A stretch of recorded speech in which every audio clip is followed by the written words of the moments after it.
Welcome to another edition of Grace Under Pressure, where my guest today is Avivah Wittenberg-Cox. Grace Under Pressure is a LinkedIn live show. We pose questions to thought leaders and doers like Avivah, who are changing things for the better. Grace Under Pressure focuses on caring, commitments, compassion, stuff we all call the soft stuff, but is so important. And when you do it as a leader, it means bringing people together for common cause and energizing the organization. It is my pleasure to welcome you, Avivah Wittenberg-Cox. Thank you.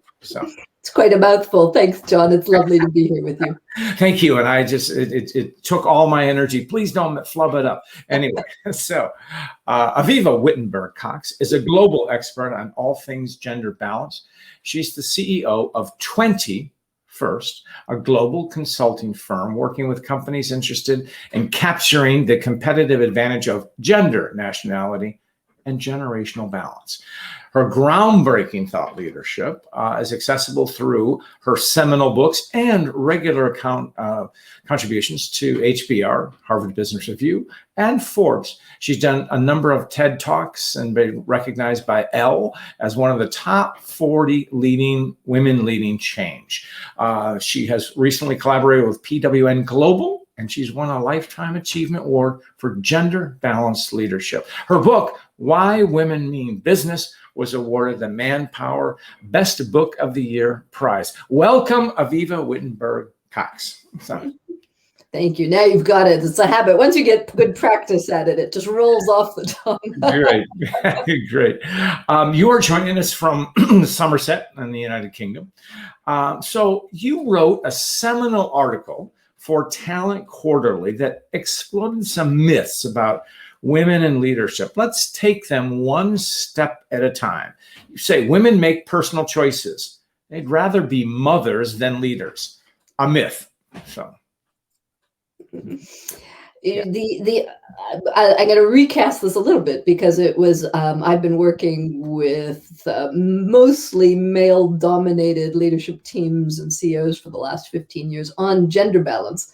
Yeah. And so the article was actually the 5 myths that men mostly still hold about the whole issue of gender balance. And myth number 1 is that the reason that their organizations aren't gender balanced is 5 M's, of which the first M was motherhood. And usually they explain away their, imbalances by saying that women make personal choices. I put that in parentheses. And those personal choices seem to involve motherhood and the decision to have children, as though men never make those decisions and aren't involved in any way, shape, or form. And so some men aren't, but some men aren't. But on the whole, most children have 2 parents, not one mother. And so this whole myth that motherhood is an excuse for gender imbalances is very powerful in a lot of countries and companies. Right. So a myth, competence matters more than gender. And that's a way of men saying that women aren't quite up to snuff. Am I correct? Yes, that's this really, so that's the second M of meritocracy, where they really strongly believe that their organizations are meritocratic. In fact, that's how they got where they are, right? Because they're really exceptional and good and have sacrificed tremendously. And if women don't make it, it's probably because they don't have what it takes in one way, shape, or form, because their belief in the meritocracy is that it works and cream will rise to the top, when pretty well any data, research, or anything else you want to look at these days will show that our meritocracies aren't as true as we'd like to believe they are. And if you want to start addressing some of these imbalances, you got to acknowledge that it's the system in place that is not facilitating that change. Great. And there's another one about women getting lost in the diversity discussion. How do we, and this gets to the topic of inclusion. Yes. So the way I remember it was my little M. So this was the minimization M. I think there's been led by the U.S. and U.S. companies, an absolute blanket positioning of the issue of gender balance in companies under the diversity umbrella, which I think is a very effective way of turning women into something they're not, which is one minority among many to be men. Women today are the majority of university graduates, MAs, PhDs. They're revolutionizing the talent across the world. This is not a Western or US stat. And the idea that they are some kind of a minority that needs, a little extra help is a fundamental underestimation and misframing of the opportunity for businesses to get the competitive edge that better balance. Right. And it also slights minorities as well by group, and it's a way of putting both groups, women and minorities, as framing them as the other. Well, my question around, I think diversity is a very complicated word, and I always say, who is calling who diverse? Yeah. In the U.S. in particular, which has this extraordinarily multifaceted society now. I think the issue with all of these topics is that we are trying to mirror to an often dominant culture, which is often led by white men of a certain age, that it is not very flexible to letting in other styles and forms of leadership and management. And that's an opportunity lost.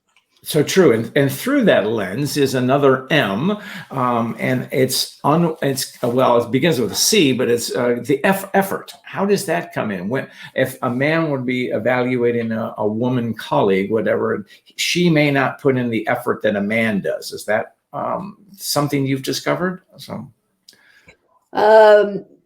I'd almost flip it that I think I think typically women are the hard workers, busy bees, good students who work a little too hard at content performance. And the data actually reflects that their performance is usually quite high, where men tend to outperform.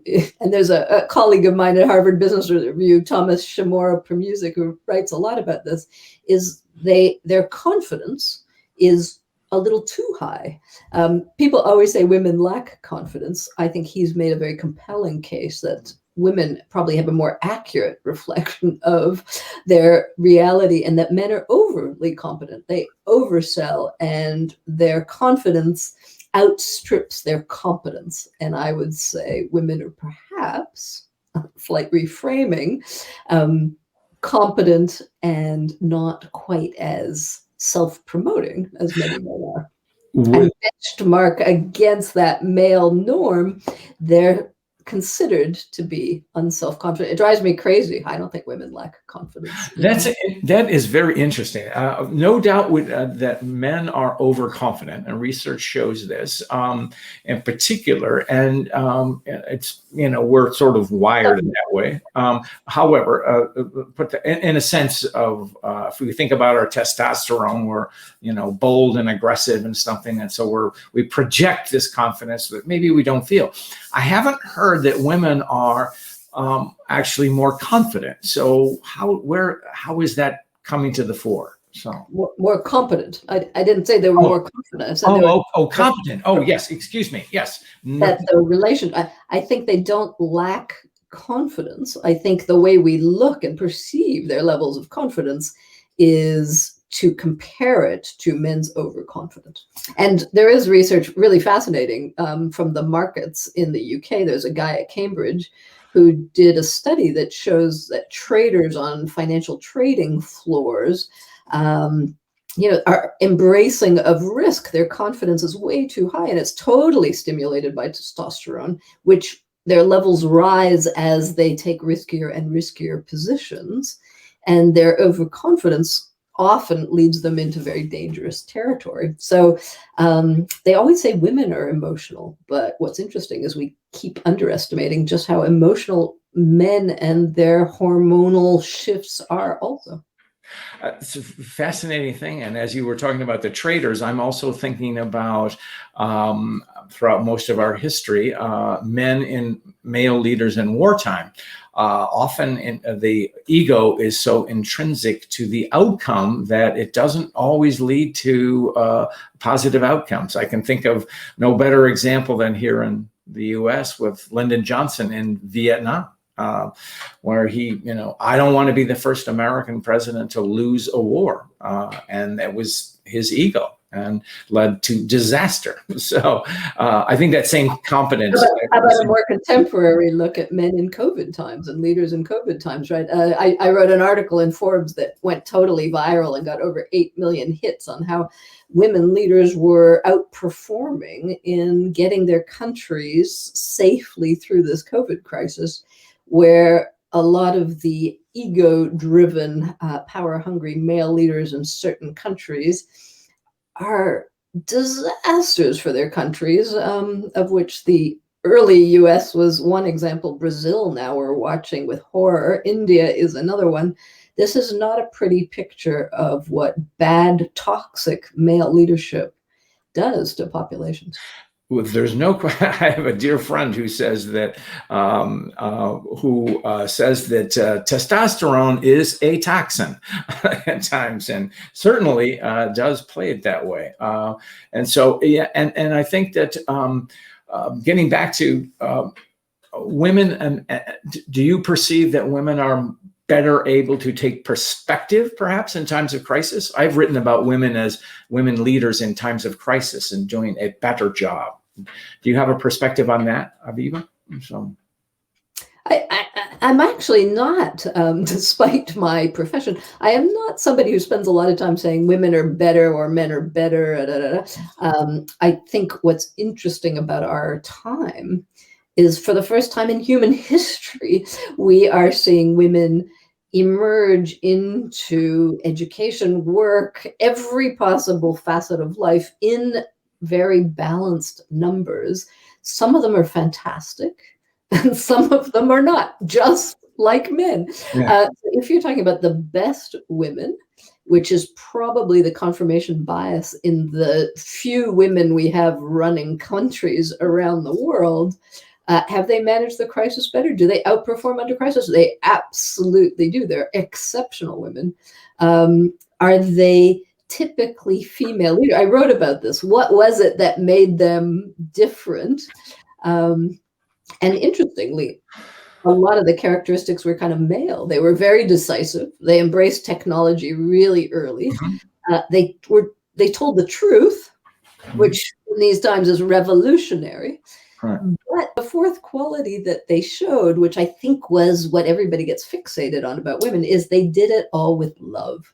They obviously were reaching out of their Zoom cameras to embrace their populations, to share their fears. It was really noticeable what good leadership could sound like, how humane, how human, and how emotionally connected. That was very impressive.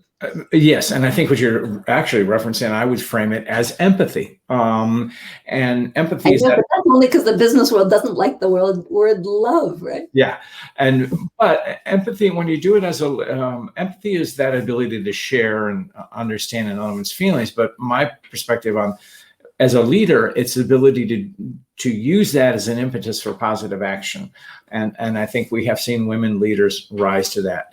And acting on empathy from a leadership quotient. And it's good. It's interesting you talked about this, some of the research, because the article I quote also in Harvard, Zenger Folkman did a study on women in crisis, and women outpointed men in every single category except one, and I think it was risk negotiation or something like that, and it was a differential of a point, which is meaningless. So in other words, there's either superiority or equality. And I like what you just said. It's not that women are better or men are better. It's just that each has the capacity to do it. And there are lousy women managers, just as there are lousy women male managers. And so I think that's part of the discussion too. We have to be honest about one another genders. And would you agree with that? So. Totally. Although I'm really looking forward to another, give me another 10 or 20 years of data on management performance, because those same Folkman Zenger that you're quoting, they showed not only in their earlier work, not only that women outperformed during crisis, they also, rather embarrassingly, I think, showed that women were outperforming on almost every management competency across the board all the time. Now that, if that's true, and if it carries over across a generation or two, well, that's a little more problematic. Then we're going to have some issues. Well, I often say lightheartedly that, and we'll see, but I'm a grandfather, I'm okay, so I can say this, but where we are right now in the world, I would be very happy to turn everything over to women, because I don't think that we men have a distinguished legacy at this very moment. So I think there's a lot we can learn. See, but as a woman, I know that there are some not so nice women, right? And I know that there are some really great men. Let me tell you that every CEO that I've worked with over the last 15 years pushing gender balance is more like you, right? They were all men. I have not worked for a female CEO. So it's not like the world has progressed over the last centuries, not so much from forceful, wonderful, brilliant women, because they weren't allowed. So a lot of the progress we've made has been from a few good men along the way. But perhaps I'm riffing here because I'm focusing solely on my own experience, and I've been reflecting. I come from a family of very strong women. It goes back to my grandmother, my great aunts, my mother, my sisters, my daughter, my wife. I think that men's relationship with women, and strong women who achieve, would shape their worldview. Would you have a comment on that? Oh, I totally agree. That's why I think young generations now of men who've grown up in the first versions of a more gender balanced world that we have ever seen are dramatically different men. Any millennial, I see it in companies all the time, millennial men are completely different from boomer men. And sometimes they don't totally understand each other. Just like a generation or two ago, women were very different from their mothers. I think women now are a little less dissimilar across generations, but there's a huge generational gap on the male side that will be. That's true. Yeah, that's great. And I had an interesting, excuse me, phone only rings when we're live.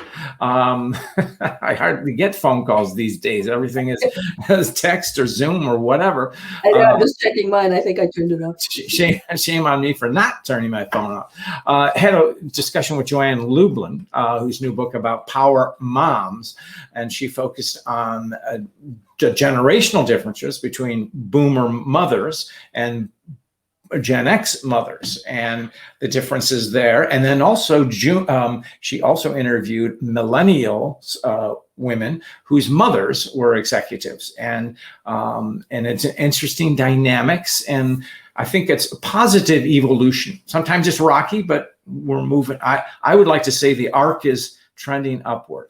So I would agree with you. Yeah. Great. No, I think, listen, I don't always say, let's replace everything by women, but I do say, let's replace everything everywhere by gender balance. I would dream of a world run by the complementary skills and emotions and visions that we all bring to the table. Now that would be revolutionary. It's interesting you say that, because organizations are essentially artificial constructs, of course. And you mentioned the emotional balance. That's something that and when you say emotion to a man, that we kind of shrink back a little bit, but to a woman is more open about it. But of course, if we're in a human organization with a different dynamic, how about being more human rather than calling it emotional or whatever it is, but it's a capacity for empathy, compassion, what I talk about in grace. So.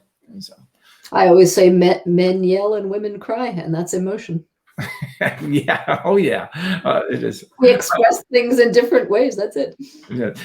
And in one of my interviews, I had a very interesting conversation about the double edge. When women cry, that is perceived as a weakness, whereas men can yell and it's seen as a strength. That's really annoying, right? Yeah, no, and also, well, men. It's upsetting to men. We don't quite know how to handle it,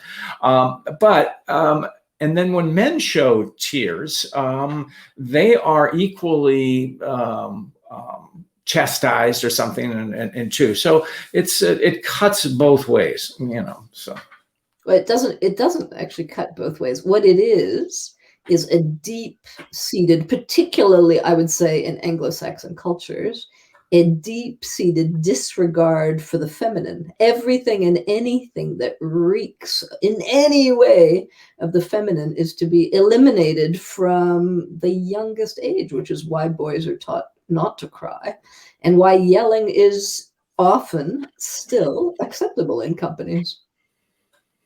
I'm sorry, yelling is what? So still often acceptable in a lot of companies. Well, I think it's becoming less acceptable because as my world as an executive coach, bosses who yell are not looked upon well. Of course, it depends on the culture. You've elected a few, so yeah. Well, yeah, that's migrating around. Well, the irony is that if our businesses, U.S.-centric businesses, were run like our legislative, most would not turn a profit.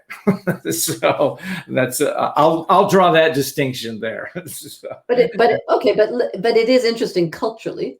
If you look at the media, the radio, the talk show hosts, the things like that, you'll get the same thing, right? A lot of men yelling.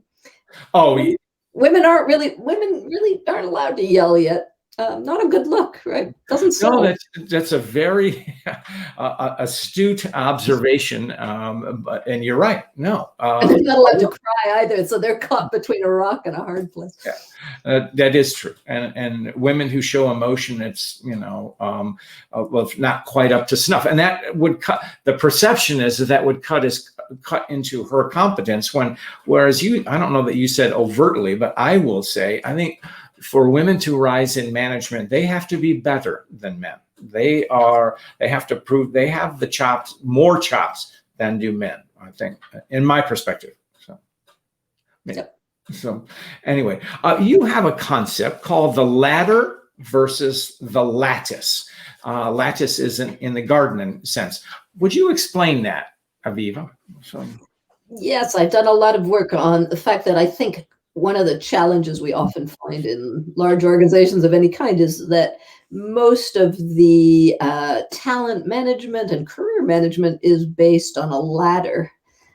It's based on a male version of an obsolete male career model, which is kind of straight, upward, vertical, unbroken, and linear, right? You get a job and then you go up grades and ranks and more people, more P&L, more responsibility. And you don't stop until suddenly you cut off at retirement, right? Mm-hmm. And that's still the way so many organizations run talent management, or expect people to go along that particular grid, which really has impacted women's careers, because I think women don't have that same sort of map of career or life.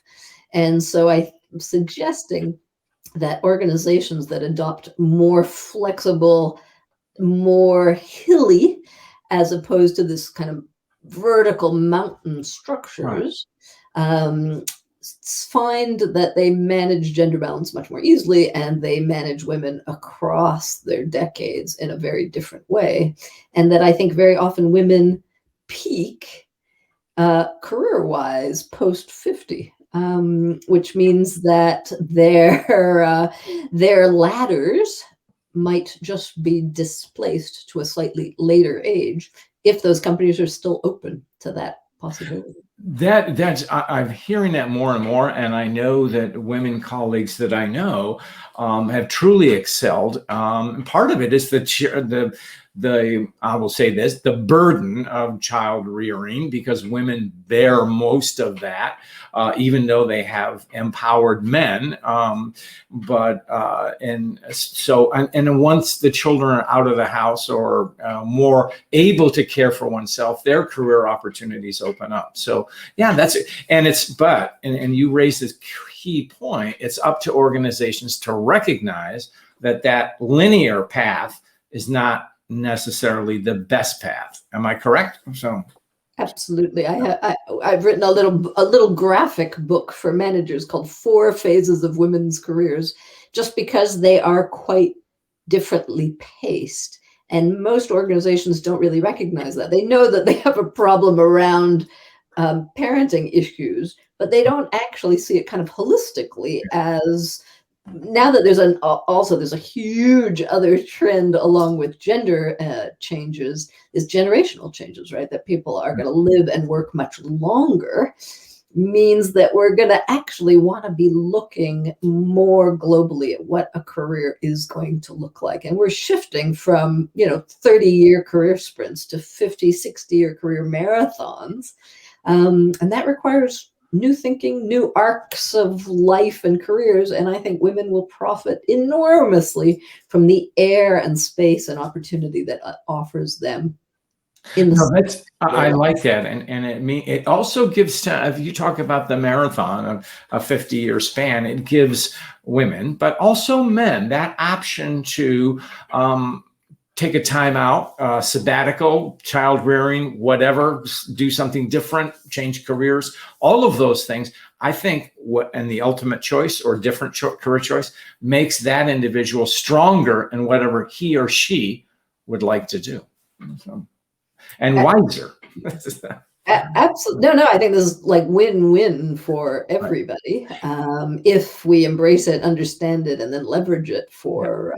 and I want to tell excuse me, yes. But I want to know, you mentioned your visual books, and you have 2 of them, and I'm going to put the notes to your website in our notes for our thing. They are absolutely outstanding. I highly, highly recommend all our viewers to check them out.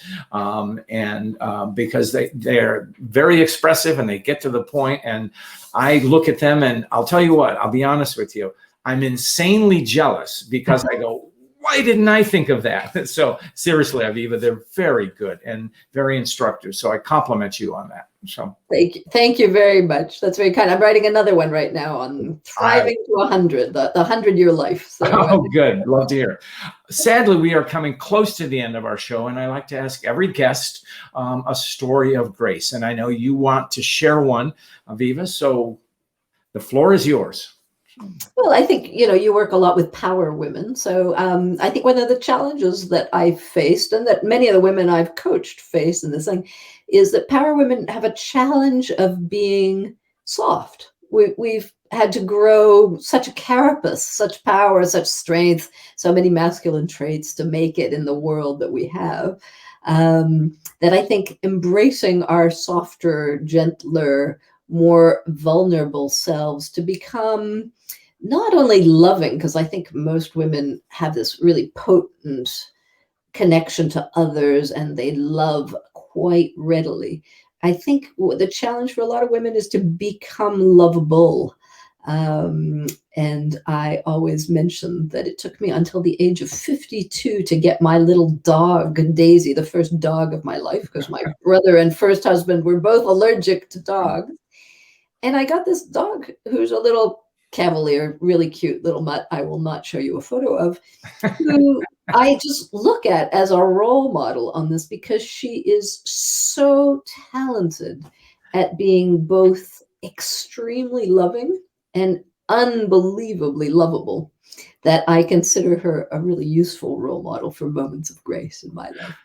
What a wonderful thought. I like that. I've heard many stories of grace from all things, but I haven't heard one apply to the canine world, but you express it so eloquently that I believe it. I'm no thing. Avivah, how can people find you? So They can find me on LinkedIn. They can find my website at 20-first.com. I'm on Twitter. I'm all over the place. I'm not hard to find. I've done a whole bunch of TED Talks. Just type my name into Google and you'll be overserved, I'm sure. Not overserved, because you have much to teach us. And thank you for sharing your time. I know you're extremely busy, but you have good lessons for all of us. And I look forward to your next venture and the 100-year. What is the title of the forthcoming visual book? So, Thriving to 100. Thriving to 100. Great. Avivah, with that, we will close it out. And I say thank you. Thank you, John. Lovely to be with you.